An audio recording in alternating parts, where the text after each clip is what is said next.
Good morning. I'm Pamela Wallin, and today we're going to take a look at things economic, as we always do. Government Analytics launched this event, the monthly, intent on giving voice to all of the numbers, and there are so many data sets out there that it's actually pretty overwhelming these days. Over the last several months, they have asked some of the brightest, most experienced economic minds in Canada to help us make sense of the numbers.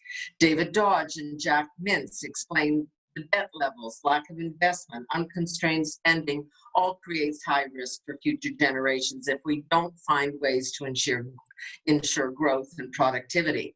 Then Kevin Page explored the cost of indifference, looked at lessons learned, lessons not learned, and the need to get the balance right between lives and livelihoods. Today, here on the monthly, we look at the now. Where are we as we contemplate a post-COVID economy? And our thanks to Greg McDougall and Steve Saunders, who are Government Analytics and who have created this forum. So thank you both. Thank you, Senator.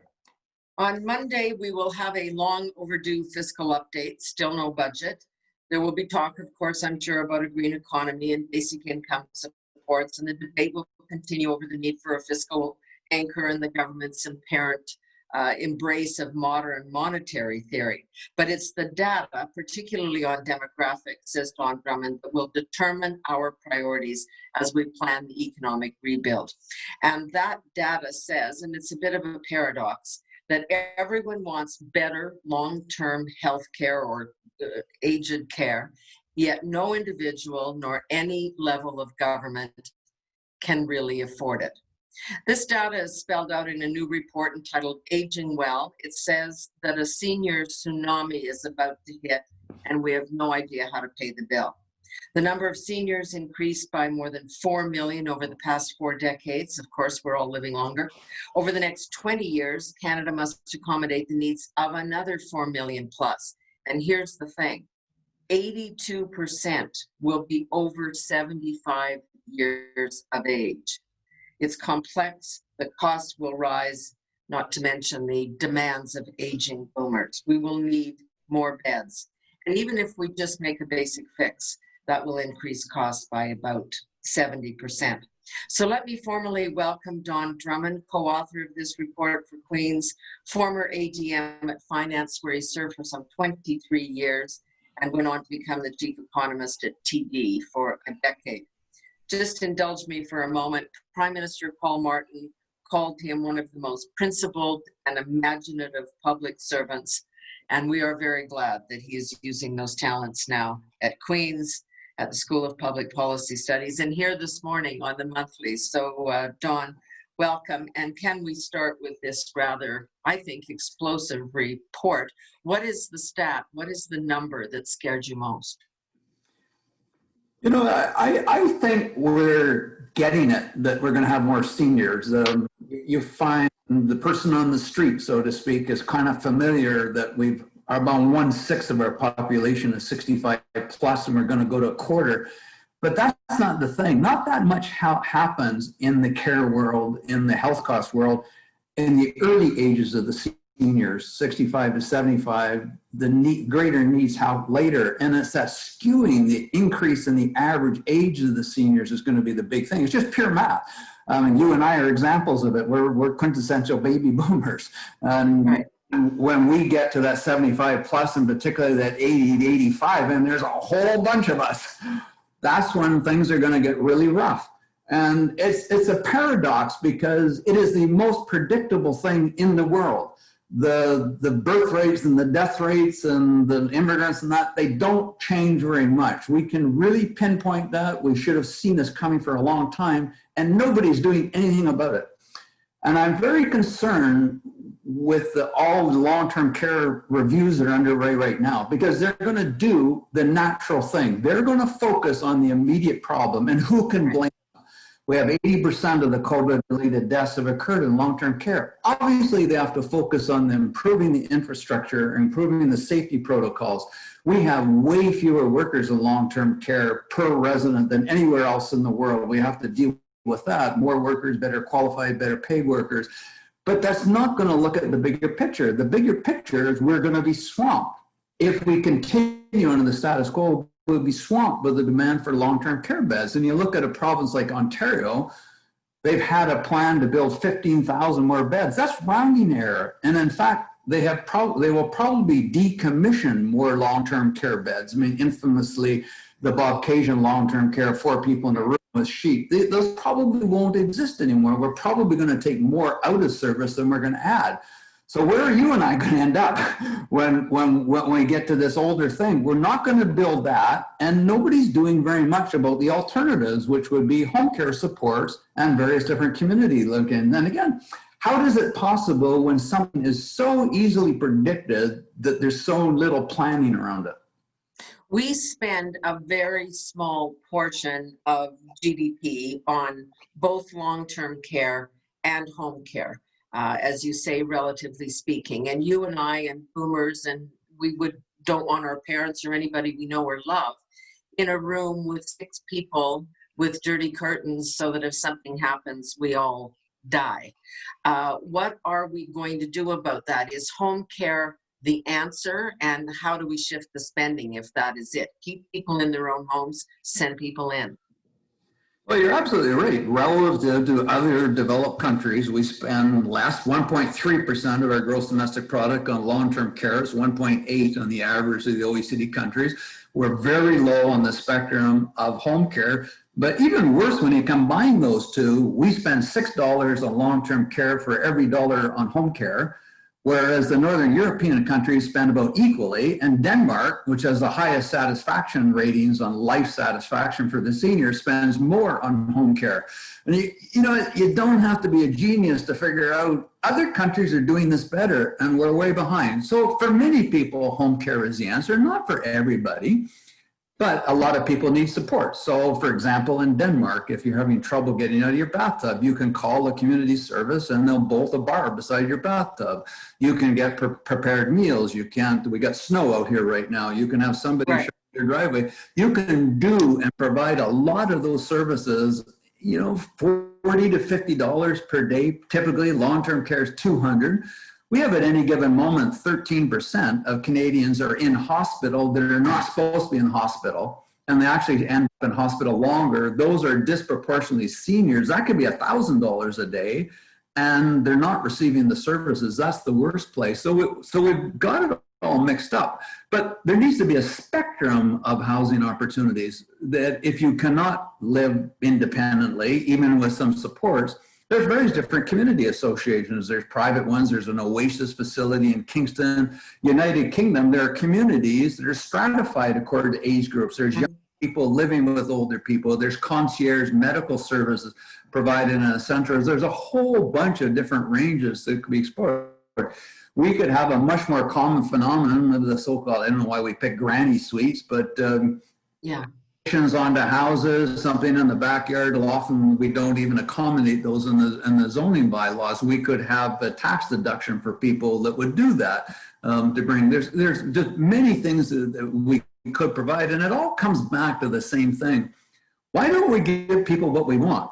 Overwhelmingly, people want to age in place, and that means home as long as they can, but not in social and physical isolation, but in their community. They don't want to go off to somewhere where they're complete strangers and they don't go on anybody else. So why do we do that? And especially, it's even a more expensive option that nobody wants. It all seems really off the mark.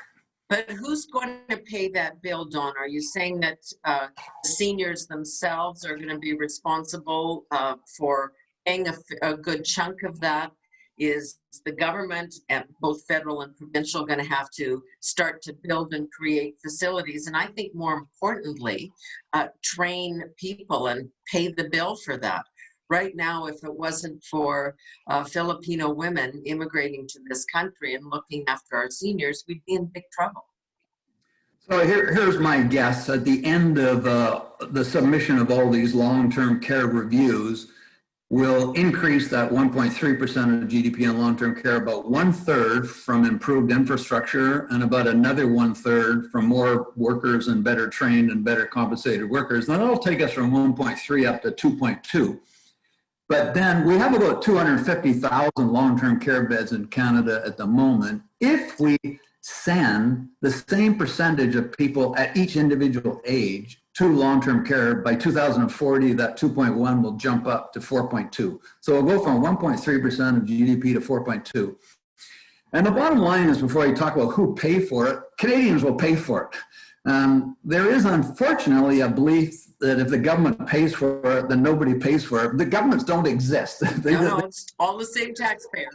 They just take the money out of our pocket and it passes through them with a big administrative chunk added, and it gets paid out. So there is no magic tree. As Tip Macklem was saying, the Bank of Canada is not funding government spending. They're just holding some of the debt temporarily. There's no creating this money. Somebody will pay for it.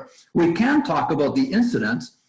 If it was paid as a user fee for long-term care, then the seniors themselves or family members and others connected to them financially would pay the major share of it. If it was a generalized tax, then it'd be spread across all ages, and young people who are not going to need these services for a long time would end up paying for a long time. So we should have a debate about it. What's fair? We're already going to be passing on a massive amount of debt to the next generation. And you know, too, well, they're already going to have a big burden. They got to support us. There's going to be a smaller. Well, that's the problem. And that's a smaller base compared to this growing bubble at the end. So there's fewer people paying taxes in one form or another to support an ever-growing and expensive cohort at the other end of the spectrum. Yeah, I think we have to be very careful about what we're passing through. It's an economic principle, but it's also a moral principle. We're passing on them a lot of debt. They will have their own challenges, the aging. We're passing them on a huge environmental challenge. They will probably devote an unbelievable amount of their resources to adaptation and dealing with the climate change that they've had nothing to do with. So I think we've got to give them a fairly free hand to allow them, and who knows? I mean, they will have their own crises. We have economic fiscal crisis as kind of clockwork. We have one about every decade. And we had big recessions in the early 80s, the early 90s. We had a financial crisis. Now we've got a virus. I would hope not, but who knows? That kind of thing could strike together. And they probably won't be the last. Relatively unencumbered to deal with that. Put this in the context on this report, and I know it's just been released, so we haven't heard a lot of response to it or reaction to it. Put this in the context of how we rebuild the economy. On Monday, of course, as we noted, there'll be a fiscal statement from the finance minister. They've laid out their priorities, which is a green-based recovery. Where does this build? Well, right at the moment, and this is the reason why we did the report, I don't see a strange dichotomy going on. And it really perplexes me because there seems to be a difficulty in understanding. We have two things. We've got the midst of the virus itself, and how that's going to play out, and how you respond economically and fiscally, and how one recovers from that. But we have the longer term as well, and they're getting mixed up. There was an article in the Globe and Mail after the finance minister's speech recently that I loved, because she spent a lot of time taking on what she thought was critics and said, no, we're not going to cut spending while we're still in the pandemic. And the journalist of the Globe and Mail said, she effectively rebutted an argument nobody has made. And that's absolutely insane. What we're talking about, we have this speech from the throne, which, if you believe it, it committed just to massive amounts of new mega projects that are going to be very expensive. And on the one hand, the government is saying, everything's so uncertain. We only gave you a snapshot on July 8th. We didn't even go beyond the current fiscal year. And this update on Monday probably won't go beyond 2021. It's saying that's too uncertain. But on the other hand, we're going to commit Canadians to a decade, a generation of big ticket spending items.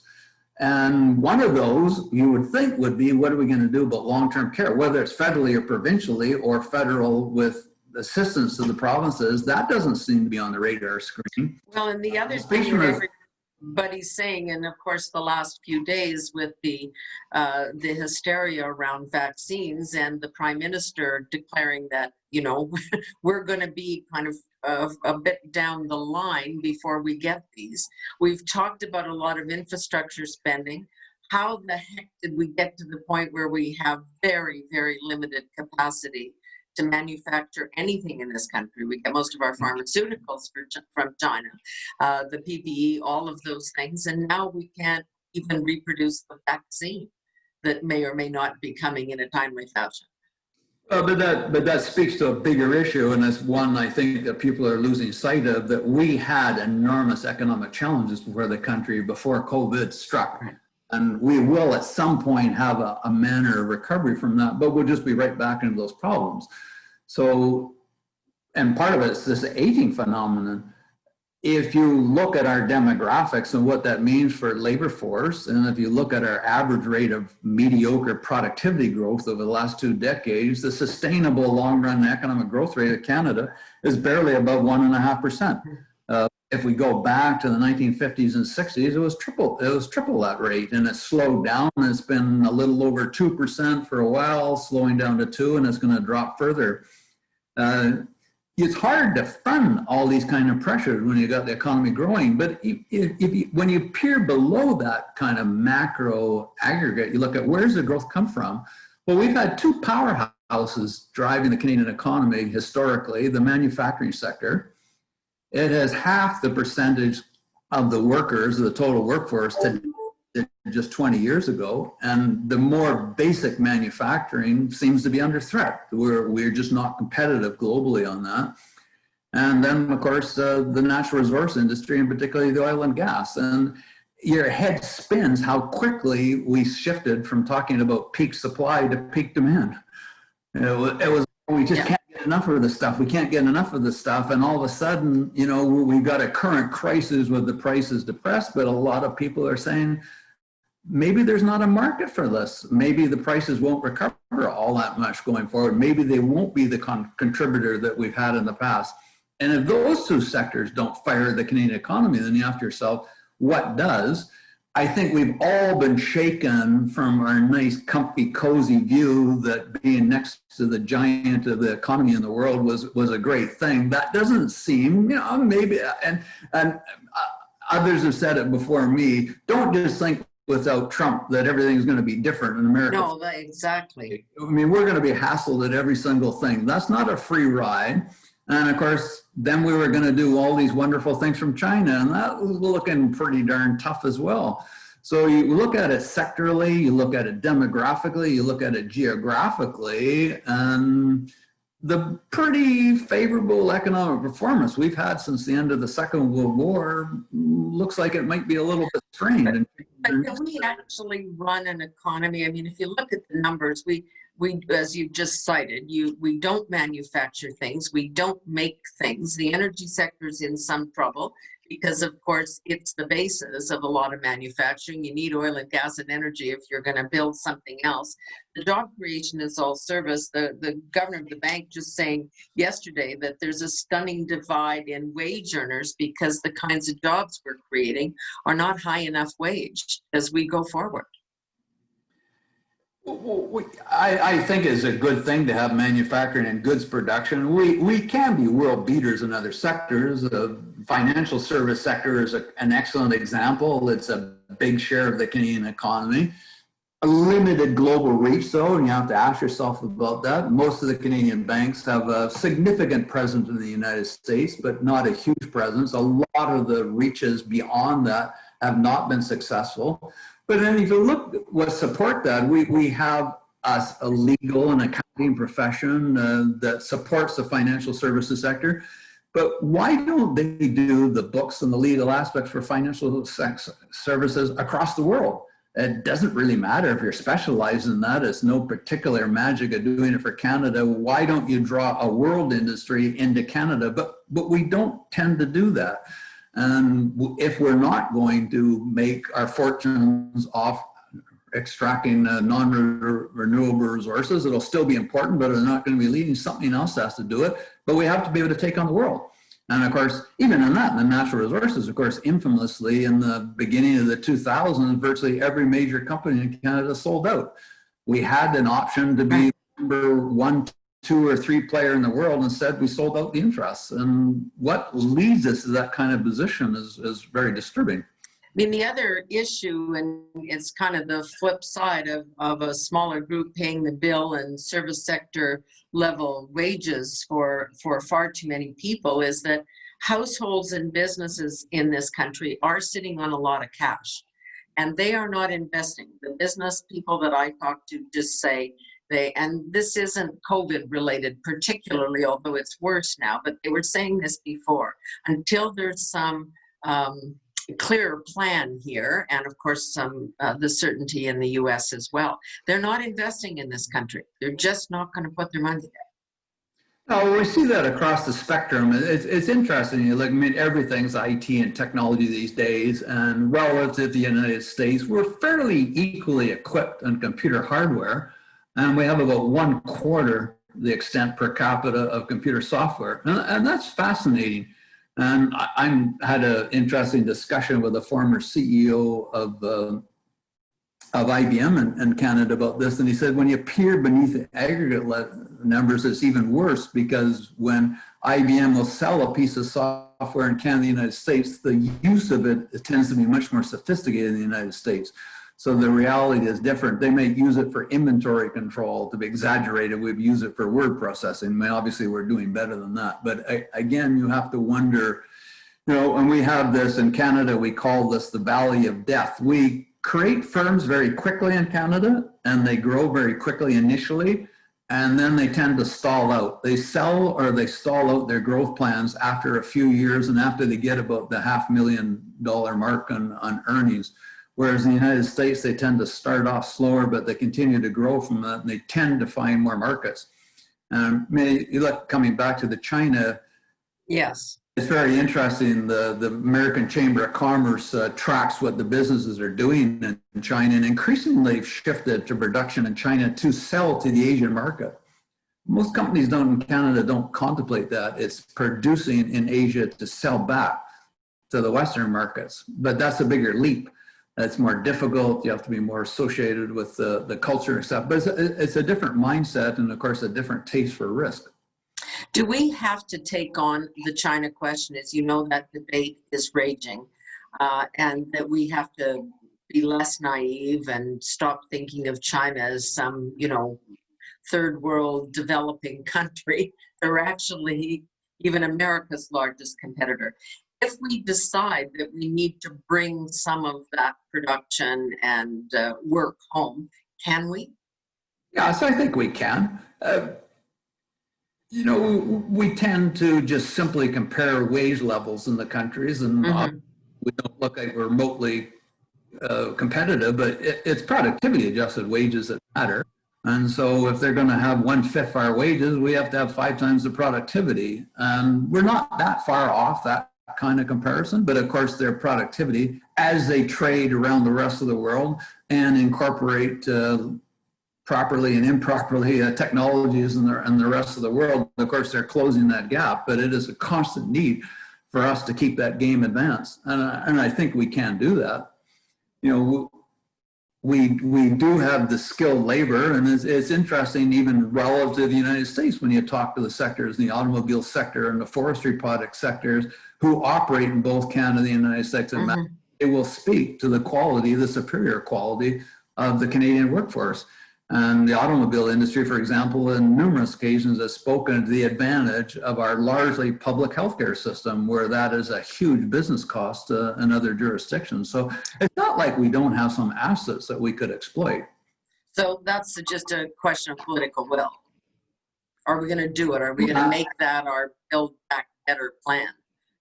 Yeah, and we are blessed with a very strong education system in Canada. Our young people tend to do well. K to 12 could do better, but we tend to do quite well. And of course, we have very strong universities and colleges. And hopefully, after COVID settles down a little bit, we will get back to have lots of international students, because that's kind of a win-win. Some other countries pay for the bulk of their education. We get the end of it. Half of them tend to stay, and even if half go back, that's an excellent contact. I will never forget when Manulife made its venture into the Chinese market. The CEO was very surprised to discover that a graduate of University of Western Ontario was the official who basically adjudicated whether they would get the license or not.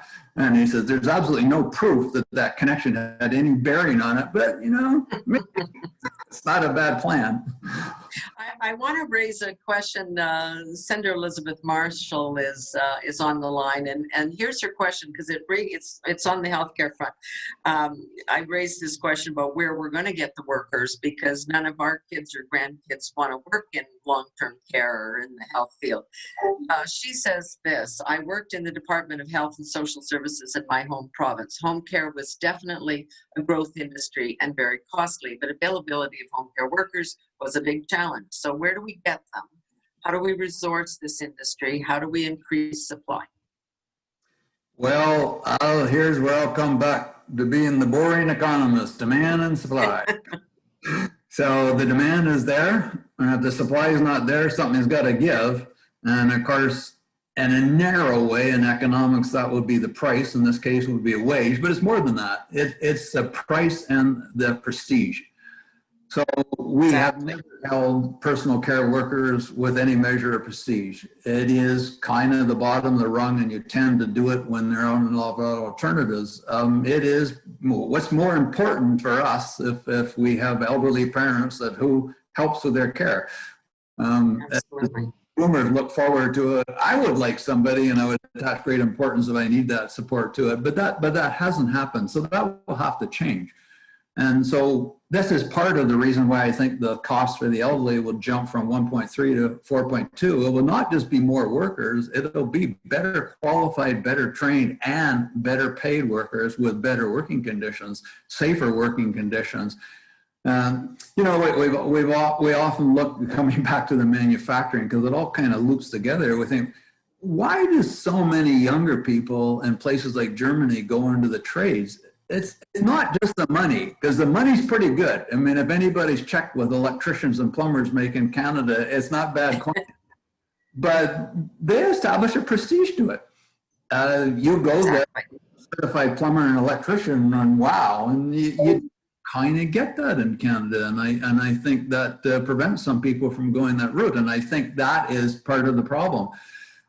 Also, I find it's fascinating. You know, one of the very few recommendations from the advisory panel I chaired on labor market information over 10 years ago was a help wanted index in Canada. And over the history of this that we've had it, one of the tightest labor markets is in the healthcare sector. And yet one never hears about that. In fact, one almost always hears about the sectors that don't have particularly tight labor markets. And part is because it's so fragmented. There's not one voice that speaks to all of it. But as we change those conditions, we know we have reasonable compensation for doctors, the nurse practitioners can get a reasonably high salary, but a lot of the other workers don't, and that will have to change. But we also keep limits on even the numbers of doctors that we allow in to keep those wages high. We actually need more.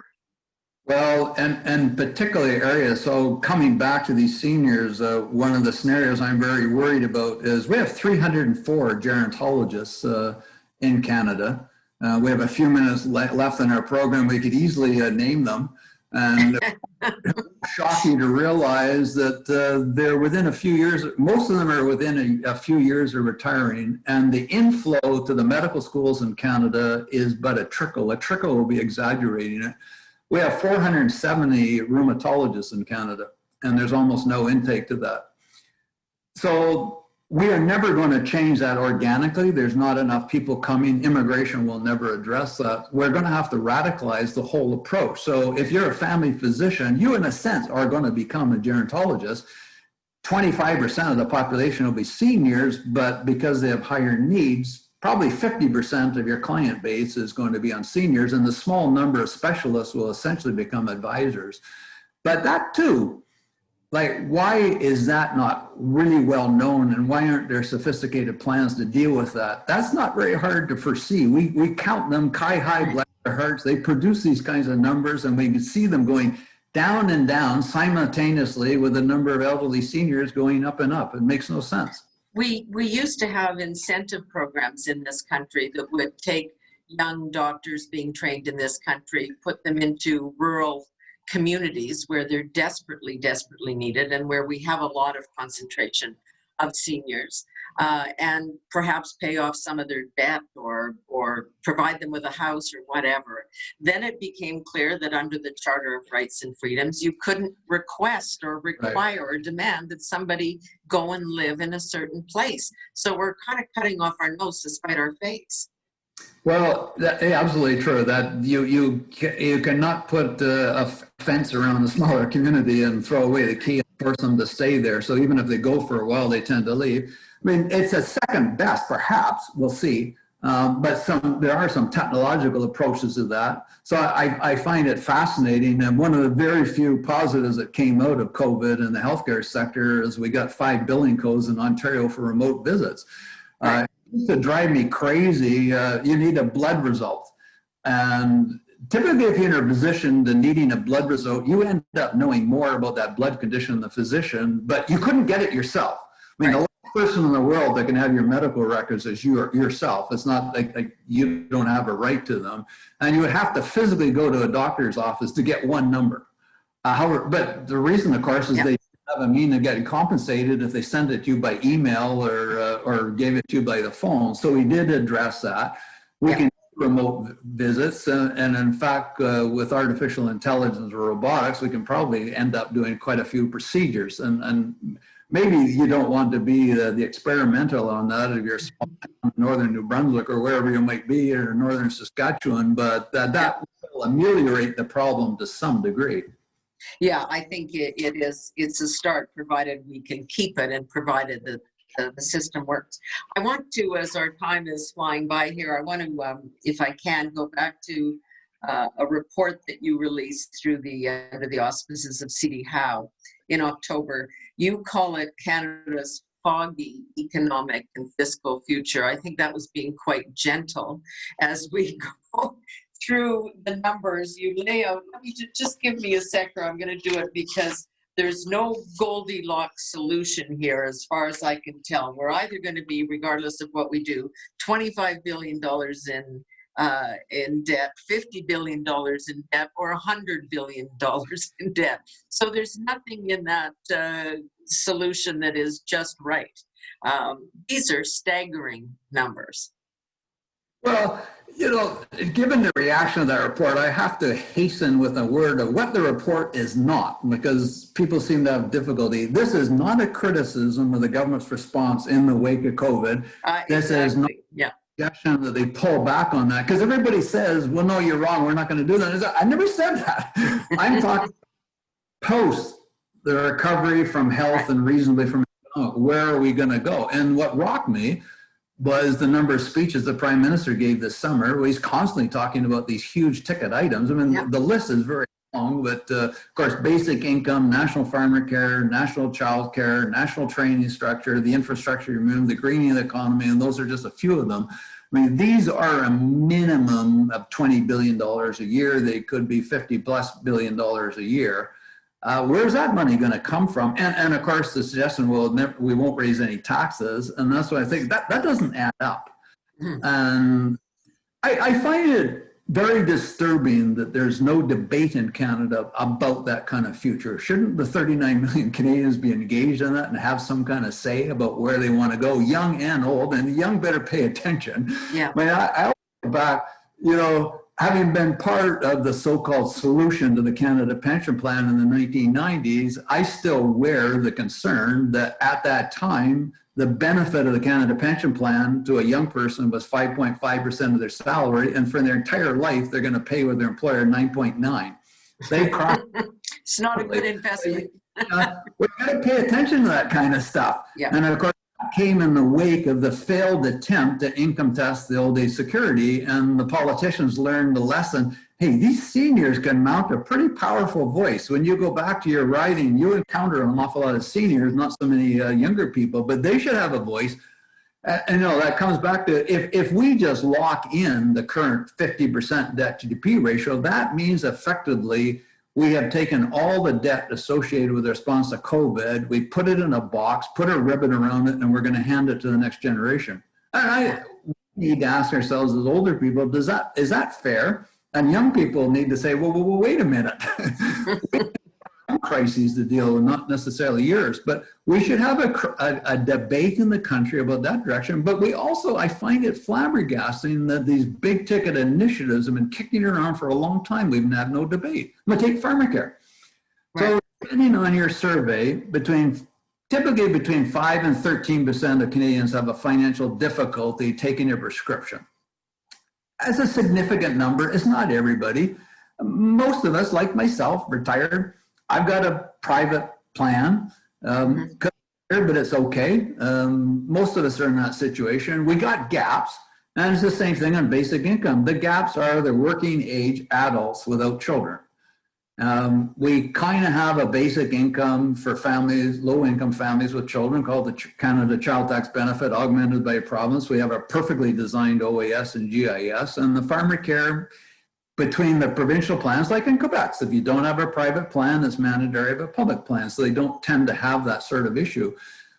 There are alternatives. We should have a debate. I'm not saying which way, but there's kind of big bang on pharmacare, there's a big bang on basic income, but there's also alternative fill in the cracks that are less expensive. But I don't see that debate, and I don't see the argument. And part of it is the government's not even putting out the information to foster that kind of debate. So this is really important, because I mean, it does happen in small places like this, where you're actually saying, we've got to put some price tags on this. We've got really to look seriously at the need, as you talk about with, healthcare or some kind of basic income supplement. And I don't find a forum for this, because if you look at the House of Commons, and you and I have been doing that for a very, very long time, it's not the place for really sharp, intelligent debate. Well, it's not that long ago that governments did play a role in this. And to show that I am not partisan, I will go back to the Agenda for Economic Renewal from Brian Mulroney and Michael Wilson. Yeah. It laid out a vision for how they thought the economic and fiscal future should unfold. Maybe people disagreed with it, but it was a platform that launched a debate.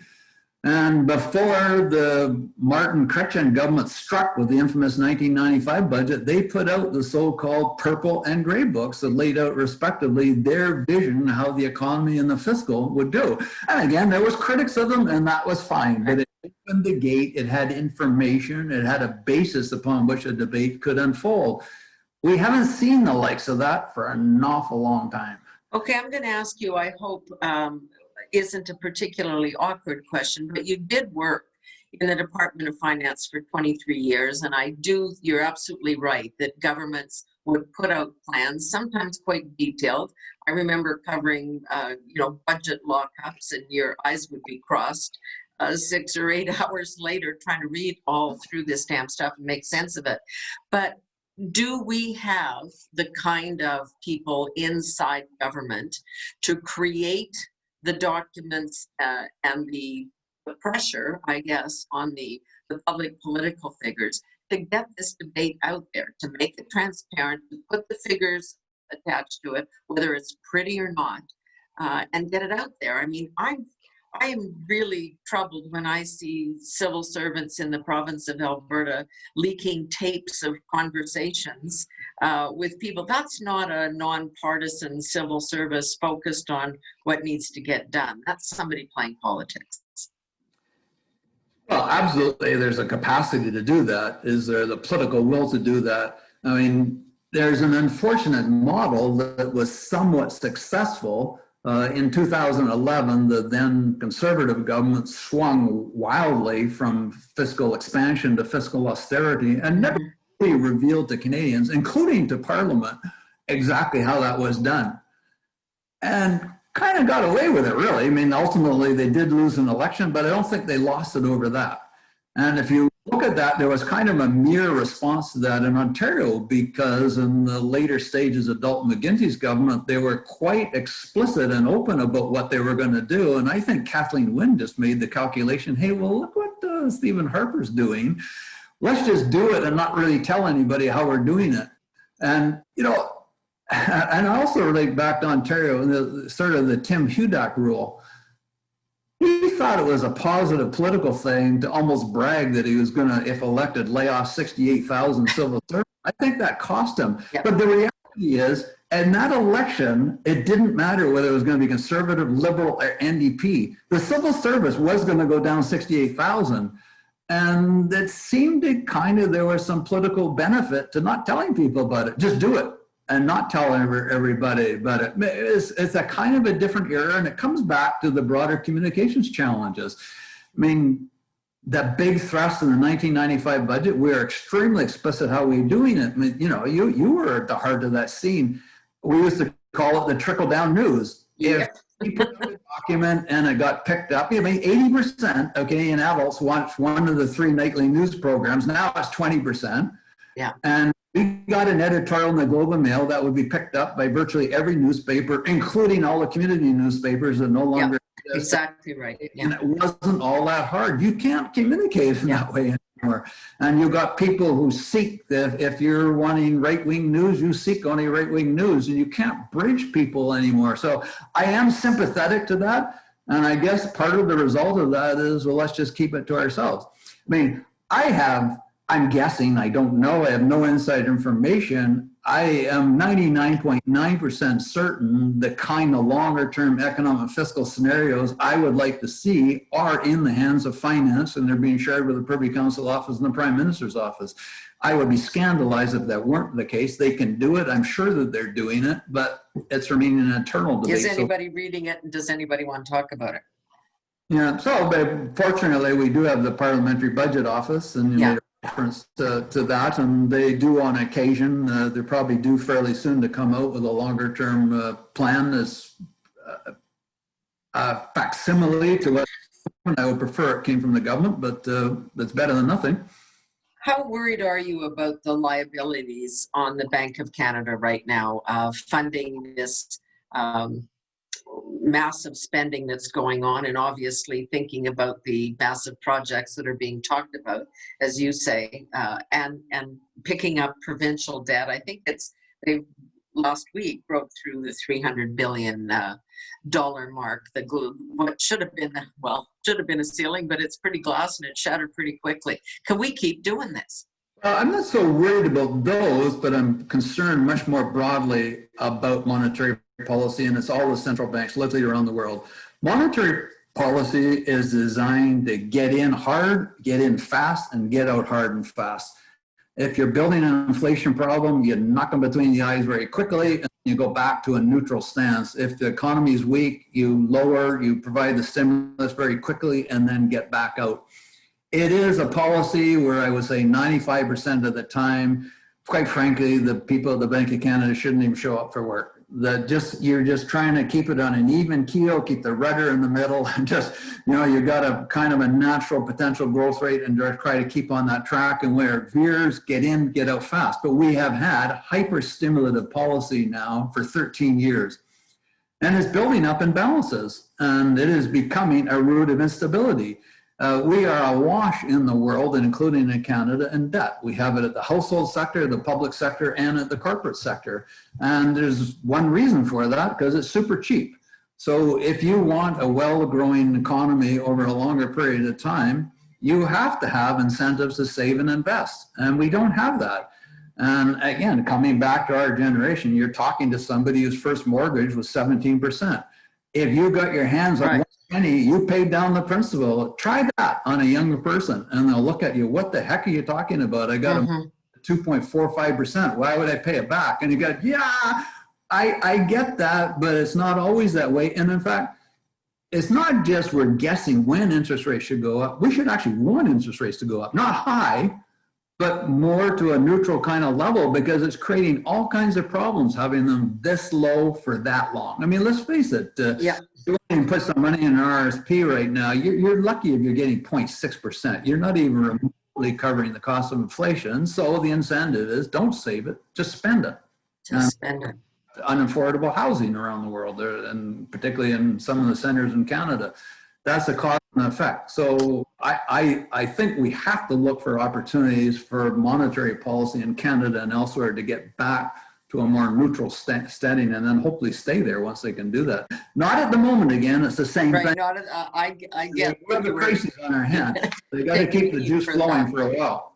In your document, though, you talk about the need for a fiscal anchor, that somebody somewhere has to pick a point about debt to GTB ratio or something, so that we just don't have this spiraling. And it comes with another one of the questions that is being raised here. We can't see the whole world, the whole part of the question, but kind of your take on modern monetary theory, whether or not anybody in the world can afford that.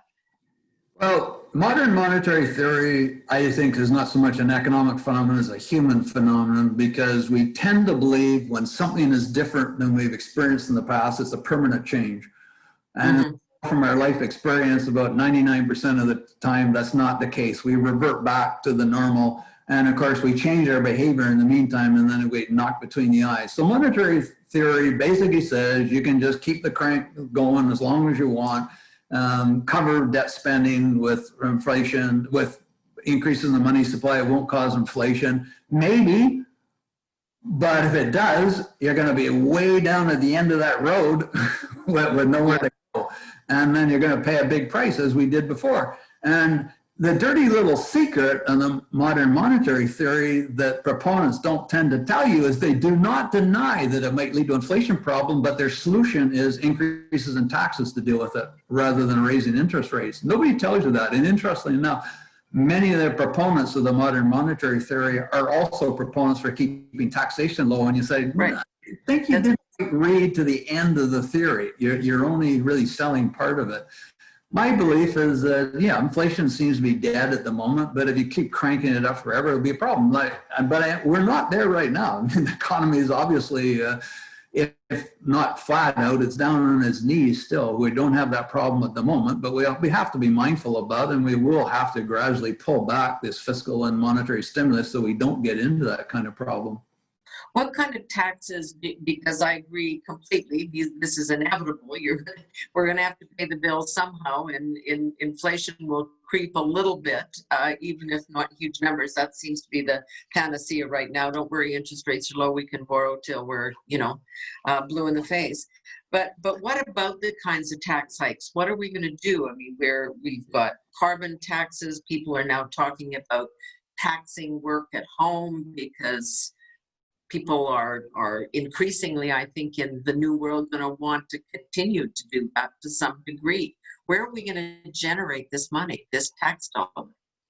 I think we only have two taxes that are available to use right now from an economic perspective, and that's the GST/HST for the provinces that are in line with it, and the carbon tax. We have, I'm sorry to get technical, but marginal personal income tax. So what you pay in personal income tax on the last dollar earned. For most Canadians, that's over half of your money. You're getting less than half if you earn back. And it's highest for modest income families with children because of the clawbacks for various benefits like the child tax benefit. And if you're facing a tax back of 60 to 70%, there's just no incentive to work, save, and invest. And you get all kinds of perverse responses from that. Our corporate income taxes are really constrained by what's going around the rest of the world. We were in a pretty sweet spot because the United States probably had the worst corporate income tax regime in the world. Right. They did not reform it, unlike what Michael Wilson did in the 1980s. They took the easy route and they just cut the marginal rate and left all the silly preferences in place. But it did present a competitive barrier. I don't think that we can go with higher corporate income taxes.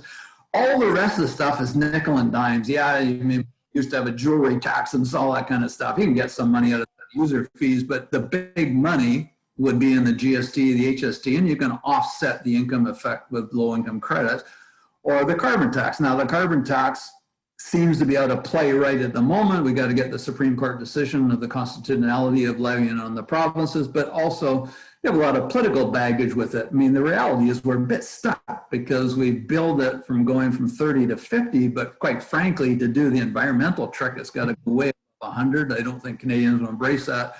And we would have to change the pitch because the pitch right now is all the money from it will go back to households by way of rebates. And of course, you would have to change it that a lot of it would go back to pay for family care or child care or national training strategy or to pay down the debt. I think that could be done, but the tax route is never an easy one, and we got pretty limited tools available. We could get a fair bit of money. I mean, you know that annual document, the tax expenditure report from the Department of Finance, there's thousands and thousands of them. Almost none of them would pass any reasonable benefit costs. One could get about them, but that's the classic thing in politics. You don't take anything away. The benefit won't say anything. The people that are affected and lose will scream really loudly, so they don't tend to get looked at very carefully. So what's the immediate thing? What would you like to hear Monday from Chrystia Friedland that would give you some peace of mind? I don't think I'm going to hear anything that'll satisfy. I think I could write it right now. We will get an extension of the July snapshot instead of just this.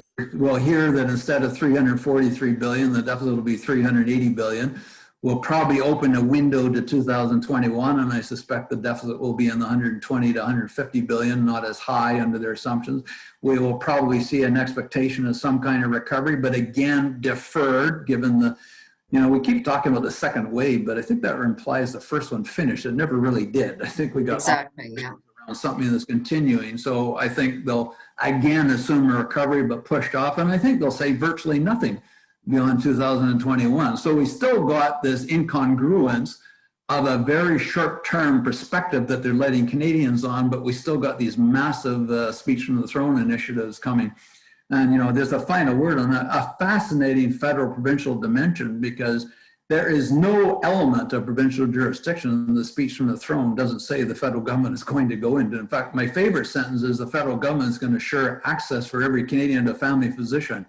And you can warrant copy of the Constitution, and you will not find that in that. Meanwhile, and talk about fiscal pressures, the government keeps their thumb on the Canada Health Transfer with the decline in nominal GDP. That thing's going to slug along at 3% of growth for a couple of years, where the healthcare bills rise faster than that, and has put on caps on all the other programs, equalization and the stabilization program. So it's like, we got money, we're going to intervene in provincial jurisdiction, but on the cost sharing, yeah, we're going to keep the tight limits on that. So there's lots of pressures that have not really been exposed as well. The other issue that I think is just one of those day-to-day things, you walk down the street in small town Canada or in big city Canada, it doesn't matter, and you see shuttered businesses. Round one, which of course, as you say, never really ended before we got into round two of the COVID. The round one, they were taking a hit and they're going to shut down temporarily. Round two means they're done. And if we lose that small business sector, and I mean small, it might be 3 or 4 people running a business or a husband and wife. If we lose that basic economic activity, but it's also very important socially in our country that people have those alternatives. We can't spend our whole life on Amazon. So I quite often go back to a perspective I put out in February of how this whole thing would unfold. And I was at that time much more pessimistic than the consensus. And with 2 exceptions, I'll come back to that, I was uncannily accurate. The economic decline I predicted would be very deep, and of course it was. And I predicted this thing is going to be much, much more prolonged than people thought, because all the previous viruses like that did have waves that came back, and I thought that would happen, and I thought the vaccine would come later than we thought, and would take a long time to get the distribution, and it may not be as effective as we're even assuming right now. So we have all those additional problems. The 2 areas where I missed the boat, I thought it would damage the housing sector much more than it has. Housing prices in particular have been very strong, but we've seen a lot of activity in the housing sector. It hasn't dampened that. And I thought we were going to see a massive wave of bankruptcies, corporation and household. And we haven't seen that so far, but I think maybe my timing is off that. And I think the government's support came more forcefully and faster, particularly in the household sector side, than I'd anticipated. And I think that deferred it. It didn't necessarily end it. There are some hope. I mean, I was greatly concerned about what would happen where these 4 to 6 months deferrals on mortgage payments would be getting on the track. And we're seeing the majority of people who are coming back on making the payments, and that's going better. But again, that speaks to the extraordinary assistance the government has provided on the household sector. But I'm very, very concerned of exactly what you refer to, and particularly for the smaller businesses.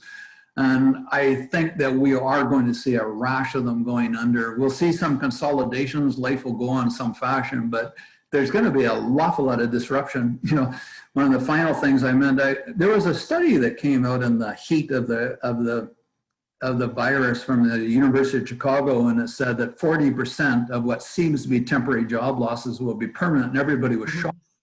The reality is, in Canada, when we have an economic cycle, more than 30% of the jobs that are lost during a recession never come back.